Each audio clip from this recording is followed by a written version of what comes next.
గౌరవ భారత ఉపరాష్ట్రపతి పెద్దలు శ్రీ రాధాకృష్ణ గారు, గౌరవ గవర్నర్ తెలంగాణ శ్రీ విష్ణుదేవ్ వర్మ గారు, గౌరవ ముఖ్యమంత్రి తెలంగాణ శ్రీ రేవంత్ రెడ్డి గారు, గౌరవ పూర్వ ఉపరాష్ట్ర ముఖ్యమంత్రి వెంకయ్యనాయుడు గారు,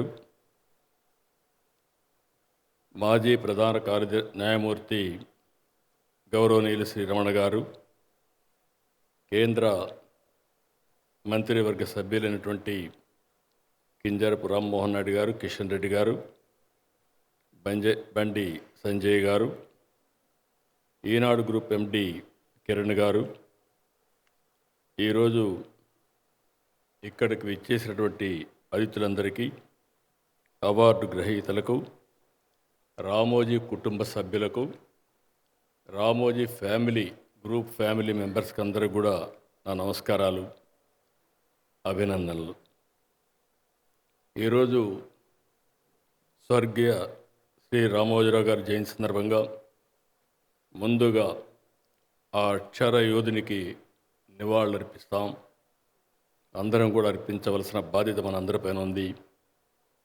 ఇంకొక పక్కన తెలుగు జాతి గర్వించే రామోజీరావు గారి పేరుతో రామోజీ ఎక్సలెన్స్ అవార్డు కార్యక్రమం నిర్వహిస్తున్న కుటుంబ సభ్యులకి, రామోజీ గ్రూపును కూడా మనస్ఫూర్తిగా అభినందిస్తున్నాను.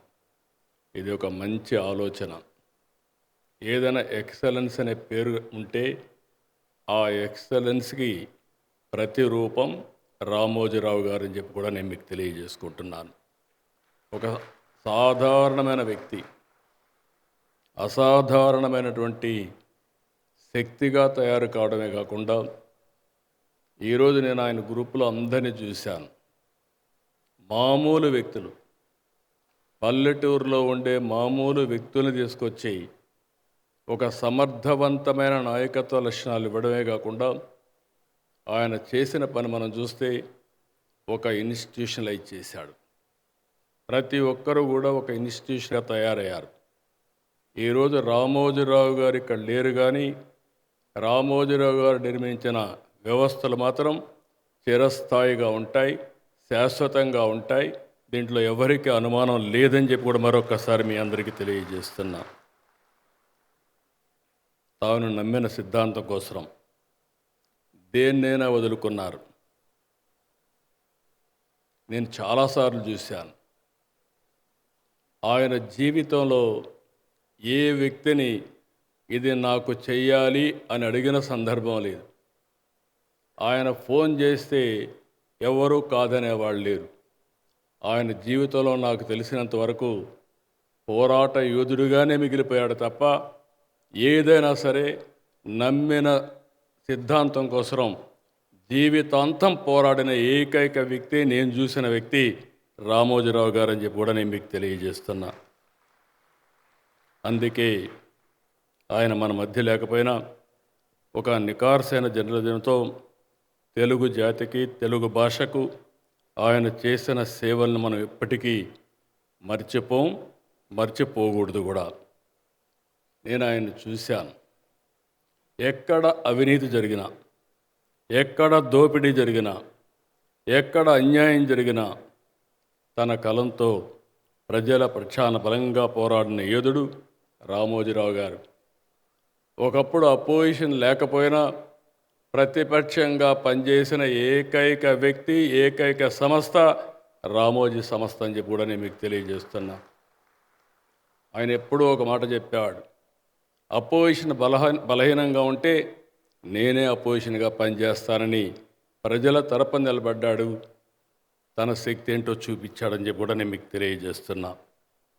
5 దశాబ్దాలు విజయవంతంగా ఇంత ప్రజాదరణతో నడుస్తుందంటే, సగర్వంగా నిలబడిందంటే చిన్న విషయం కాదు.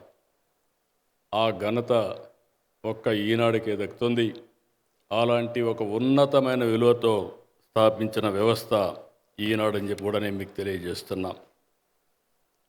ఆ రోజు నేను చాలా ఒకసారి ఆయన్ని చూస్తే ఏదో వ్యాపారమే కాకుండా, పేపరే కాకుండా సమాజ సేవలో భాగస్వాములు చేశారు. అది లాతూర్ భూకంపమైనా, హుద్హుద్ తుఫాన్ అయినా, సునామీ అయినా ఈనాడు గ్రూప్ అందరికంటే ముందుండి ఆయన ఒక పిలిపేయడమే కాకుండా తన సంస్థ నుంచి డబ్బులు ఖర్చు పెట్టి సాయం చేసిన ఘనత అయింది. కేవలం ఏపీ, తెలంగాణనే కాదు, ఒరిస్సా, తమిళనాడు, కేరళ, గుజరాత్, మహారాష్ట్ర ఎక్కడ ఇబ్బంది వచ్చినా అక్కడ ఆయన ముందుండేవాళ్ళు. అనేక సేవా కార్యక్రమాలు చేశారు. ఇంకొక పక్కన రామోజీరావు గారు చూస్తే సమాజానికి ఎంతలా సేవ చేశారో తెలుగు భాష కూడా రామోజీరావు గారు అంతకంటే ఎక్కువ సేవ చేశారు. ఇప్పుడే మాజీ ఉపరాష్ట్రపతి వెంకయ్యనాయుడు గారు, రమణ గారు చెప్పారు, తప్పకుండా ఒక ముఖ్యమంత్రిగా నా బాధ్యతను తెలుగు భాషను కాపాడుకోవడానికి ఏం చేయాలనో చేస్తాం, దానికి రామోజీరావు గారు స్ఫూర్తితో పనిచేస్తామని చెప్పి కూడా మీకు నేను హామీ ఇస్తున్నాను. ఇంకొక పక్కన ఇప్పుడే చూసాం, రామోజీరావు గారు టెక్నాలజీ కాలంలో కొత్త ఇంగ్లీష్ పదాలకు ప్రత్యామ్నాయంగా సరికొత్త తెలుగు పదాలు సృష్టించారు. తెలుగు భాషకు సరిపడ్డ కొత్త డిక్షనరీని రూపొందించారు. ఇవన్నీ కూడా మనం చూసినప్పుడు ఆయన చూస్తే చాలా వరకు నాకు ఎన్నో గంటల ఆయనతో నేను ఇంటరాక్ట్ అయ్యేవాడిని. అవన్నీ చూసిన తర్వాత ఆయన ఉండే ఆలోచన విధానం నేను అర్థం చేసుకోగలిగాను. ఈరోజు 7 అవార్డులు ఇచ్చారు మీరు. జర్నలిజం, గ్రామీణ అభివృద్ధి, సేవా రంగం, కళలు, సంస్కృతి, యువ ఐకాన్, సైన్స్ అండ్ టెక్నాలజీ, మహిళా సాధికారత. ఈ 7 కూడా మీరు ఇచ్చారు. అందులో కూడా మీరు ఎంపిక చేసిన విధానం సేవ, త్యాగం, మానవత్వం, ఆవిష్కరణ, సృజనాత్మకత, ధైర్యం ప్రమాణాలుగా అవార్డులు ఇవ్వడం నిజంగా మనస్ఫూర్తిగా అభినందిస్తున్నాం. ఈరోజు మీరు ఇచ్చిన అవార్డులు చూస్తూ ఉంటే వాళ్ళు అవార్డులు కోరుకోలేదు, తమ శక్తి మేరకు రామోజీరావు గారు లాగానే వారు సేవా కార్యక్రమాలు కానీ సమాజం కోసం పనిచేశారు. వారిని మీరు గుర్తించిన దానికి మనస్ఫూర్తిగా అభినందిస్తున్నానని చెప్పి కూడా నేను మీకు తెలియజేస్తున్నాను. ఇంకొక పక్కన మీరు ఒకసారి చూస్తే నాకు ఒక రోజుకి ఈ అవార్డు జ్ఞానపీఠ్, దాదాసాహెబ్ ఫాల్కే రామన్ మెగసే, అదే మరి పులిట్జర్ అవార్డులకు సమానంగా దేశీయ స్థాయిలో నెంబర్ 1 అవార్డుగా మిగులుతుంది. ఎవరు ఈ అవార్డు తీసుకోవాలన్నా గర్వపడే విధంగా ఈ అవార్డు తయారవుతుందని చెప్పి కూడా నేను మీకు తెలియజేస్తున్నాను. ఇంకొక పక్కన మనం చూస్తే ఈరోజు రామోజీరావు గారిని నాకైతే 40 సంవత్సరాల నుంచి పరిచయం, మోర్ దెన్ 4 decades. రామోజీరావు గారు ఎవరిని పిలవరు, ఎవరు వచ్చినా కాదనరు. కానీ ఆయన జనహితం కోసం ఎవరు వచ్చినా, వెంకయ్యనాయుడు గారు బీజేపీ నుంచి వచ్చినా, లేకపోతే ఆ రోజు కాంగ్రెస్ నాయకులు వచ్చినా, తెలుగుదేశం నాయకులు వచ్చినా, లేకపోతే కమ్యూనిస్టులు వచ్చినా నిర్మోహమాటంగా వారికి ఏం చెప్పాలనో చెప్పిన వ్యక్తి. నేను ఒకసారి చాలామంది అనుకుంటారు, ఆయన నేనున్నప్పుడు, నేను ముఖ్యమంత్రి అయినప్పుడైతే అంత మునుపు కూడా నేను చాలాసార్లు ఆయన దగ్గరికి వెళ్ళేవాడిని, గంటల తరబడి మాట్లాడేవాళ్ళం. నా అనుభవం మీరు చూస్తే ఆయన ఒక్క మాట చెప్పేవాడు, నువ్వు నన్ను గురించి, నా ఆర్గనైజేషన్ గురించి ఎక్కడా ఒక్క మాట అడగద్దు, మీ ప్రభుత్వంలో నేను ఏ ఫేవర్ అడగను, నువ్వు ఏదైనా మంచి చేయాలనుకుంటే మీరు చర్చకు కావాలంటే రండి, నేను ఆ విషయాలపైన చర్చిస్తా, నీకు నచ్చితే చెయ్యి, లేకపోతే నీ ఇష్టమని చెప్పిన ఏకైక వ్యక్తి రామోజీరావు గారు అని చెప్పి కూడా నేను మీకు తెలియజేస్తున్నా. ఆయన గవర్నమెంట్లో 40 ఏళ్ళుగా నేను అనేక పొజిషన్లో ఉంటే కనీసం ఆయన జీవితంలో ఒక చిన్న ఫేవర్ కానీ, చిన్న పని కానీ ఎక్కడా చెప్పిన వ్యక్తి కాదు. రెండోది, మాలాంటి రాజకీయాలు నేను సీఎంగా 9 సంవత్సరాలున్నా ఒక్క జర్నలిస్ట్ని కూడా ట్రాన్స్ఫర్ చేయమని కానీ ఈ పని చేయమని కానీ మొదటి రోజే ఆయన కండిషన్ పెట్టేవాడు. మీరు వస్తున్నారు బాగుంది, కానీ రేపటి నుంచి ఈ వార్త రాయొద్దు, ప్రభుత్వానికి వ్యతిరేకంగా రాయొద్దంటే మాత్రం మీరు రాకుండా మీ పని మీరు చేసుకోండి, నా పని నేను చేసుకుంటా, ఈ చర్చించడానికి వీలు లేదని కండిషన్ పెట్టి మాట్లాడిన వ్యక్తి రామోజీరావు గారు. అది ఆయన నిబద్ధత అని చెప్పి కూడా నేను మీకు తెలియజేస్తున్నా. ఇంకొక పక్క నేను చాలాసార్లు ఆయన చూశాను. ఆయన చూసినప్పుడు మీరు చూస్తే ఆయన ఆలోచనలు ప్రపంచంలో ఎక్కడికి పోలా ఆయన. నాకే ఆశ్చర్యం. మేము దేశాలు విదేశాలన్నీ తిరిగి అక్కడ ఏమన్నా మంచి చేస్తే నేర్చుకొని ఇక్కడికి వచ్చేవాళ్ళం. ఎక్కడికి పోకుండా రూమ్లో కూర్చొని స్టడీ చేసి మరో చరిత్ర సృష్టించిన వ్యక్తి రామోజీరావు గారు అని చెప్పి కూడా నేను మీకు తెలియజేస్తున్నా. అంటే ఆయనలో ఒక పట్టుదల, నేను ఏమైనా చేయగలుగుతాను అనే ఉద్దేశంతో ఆయన ముందుకు పోయారు. ఇంకొక పక్క మనం చూస్తే 4 దశాబ్దాలుగా నాకుండే అనుభవాలే కాకుండా ఇంకొక పక్కన ఒక స్ఫూర్తినిచ్చేవాడు. ఆయన దగ్గర ఒక గంట 2 గంటలు మాట్లాడితే అనేక విషయాల్లో ఒక స్పష్టత వచ్చేది, ఒక స్ఫూర్తి వచ్చేది. అక్కడి నుంచి ఇంకా బాగా పనిచేయాలనే పట్టుదలతో ముందుకు పోయామని చెప్పి కూడా నేను మీకు తెలియజేస్తున్నా. ఆయన ఒకటే ఆలోచించేవారు, మంచి సమాజం ఉండాలి, విలువలతో కూడిన రాజకీయాలు ఉండాలి, వ్యాపారాలు కూడా విలువలతో చేయాలని చెప్పి 24 గంటలు ఆలోచించి ముందుకు పోయారు. నేను ఆయన సంస్థలో మీరు ఇప్పుడు కూడా చూడండి, అందరూ కూడా మామూలు వ్యక్తులు.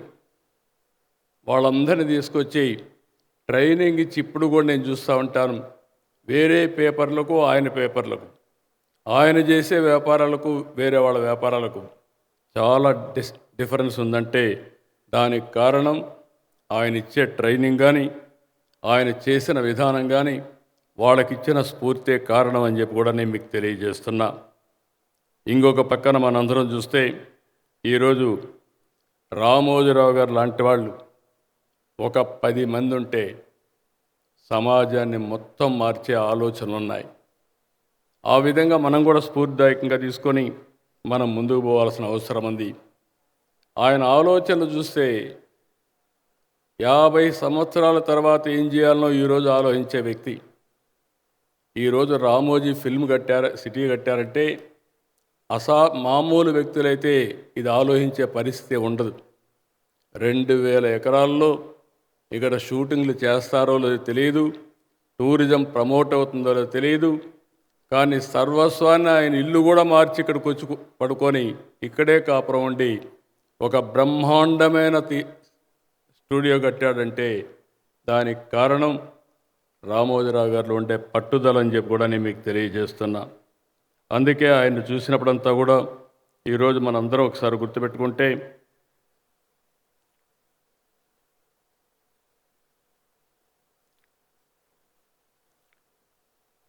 నేను ఆయనలో చూసింది ధైర్యం, దూరదృష్టి, పట్టుదల.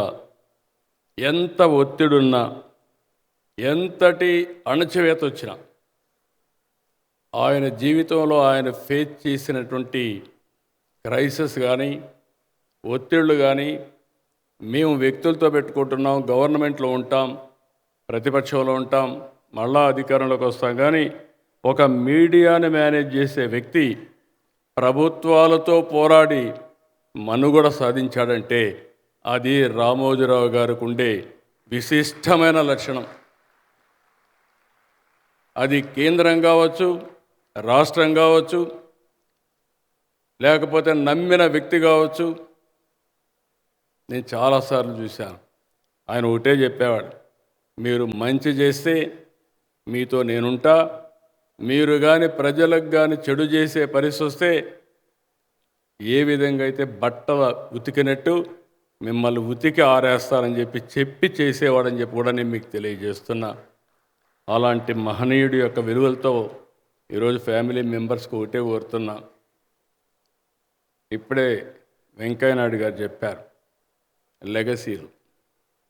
లెగసీస్ ఏముండవు, వారసత్వాలు ఎవరికీ ఉండవు. పెద్ద పెద్ద లెగసీస్ అన్నీ, ఎంపైర్స్ అన్నీ కొలాప్స్ అయిపోతున్నాయి, ఎకనామిక్ ఎంపైర్స్ కూడా కొలాప్స్ అవుతున్నాయి. కానీ ఆయన సృష్టించినటువంటి వ్యవస్థ విలువలతో కూడిందే కాకుండా సమర్థత, ఇంకొక పక్కన అన్నింటికంటే ఆయన పెట్టిన పెట్టుబడి చూస్తే మనుషులపైన పెట్టుబడి పెట్టాడు. చాలా పేపర్లు చూస్తూ ఉంటాను నేను. రామోజీరావు గారి ఈనాడు పేపరు ఒక యూనివర్సిటీ. ఇక్కడ పనిచేసిన వాళ్ళే దేశంలో అన్ని పేపర్లకు వెళ్ళే పరిస్థితికి వచ్చారు. ఎవరిని మాట్లాడినా ఎక్కడ పనిచేశారంటే రామోజీరావు గారు పెట్టినటువంటి జర్నలిజం స్కూల్లో చదువుకున్నాం, అక్కడ పనిచేసామని చెప్పే పరిస్థితికి వచ్చారు. అలాంటి ఇన్స్టిట్యూషన్ని తయారు చేశారు. ఇప్పుడు మీ మీద ఒక గురుతరమైన బాధ్యత ఉంది. ఆయన లేడు కానీ ఆ స్ఫూర్తి మీ దగ్గర ఉంది. ఇక్కడే ఆయన ఉన్నాడు. ఒక శక్తివంతమైన ప్రభావం చూపిస్తూ మనకు స్ఫూర్తినిచ్చే విలువలు వదిలిపెట్టి వెళ్ళాడు. నాకు ఏమాత్రం మానలేదు మిమ్మల్ని చూసినప్పుడు.